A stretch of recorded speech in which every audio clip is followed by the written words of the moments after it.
অবশেষে বন্ধ হয়ে গেল ১১২ ফুটের দুর্গা প্রতিমা। নদিয়ার ধানতলা থানার কামালপুর অভিযান সংঘের ৫০তম বর্ষের পুজো বন্ধ করে দিল ক্লাব কর্তৃপক্ষ। উচ্চ আদালতে মামলা প্রত্যাহারের জন্য আবেদন জানানো হচ্ছে ক্লাবের তরফে। প্রশাসনিক অসহযোগিতার কারণে বাধ্য হয়ে বন্ধ করে দিতে হলো বিশ্বের সবথেকে বড় দুর্গা প্রতিমা। একই সঙ্গে বন্ধ করে দেওয়া হলো এবছরের দুর্গা পুজো।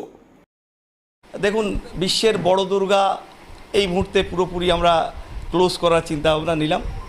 আর কোর্টে যেটা আমরা পিটিশন হয়েছিল সেটা আমরা উইথড্র করার জন্য অলরেডি বলে দিলাম। কারণ কি, প্রশাসনের এই চরম অসৌজন্যতা এবং অসহযোগিতামূলক ব্যবহার, এটা আমরা দেখুন, একটা রিপোর্ট জেলা শাসককে বারবার করে ডিসিশান নিতে বলা হয়েছিল, কিন্তু সেখানে টোটালি মিসগাইড। আমি যদি বলি, এর আগের যে রিপোর্টটা আছে, এসপি স্যার দিচ্ছেন 2:15 সময় রিপোর্ট, জেলা শাসক 1:47 সময় এটা করছে। তো এইভাবে হয় না, এভাবে একটা প্রশাসনের বিরুদ্ধে আমরাও লড়াই করতে পারবো না। আমরা চেষ্টা করেছিলাম শুধুমাত্র পুজোটা করার জন্যে। সেই 60 থেকে 60 লাখ টাকা আশেপাশে হবে, সবই গ্রামবাসী।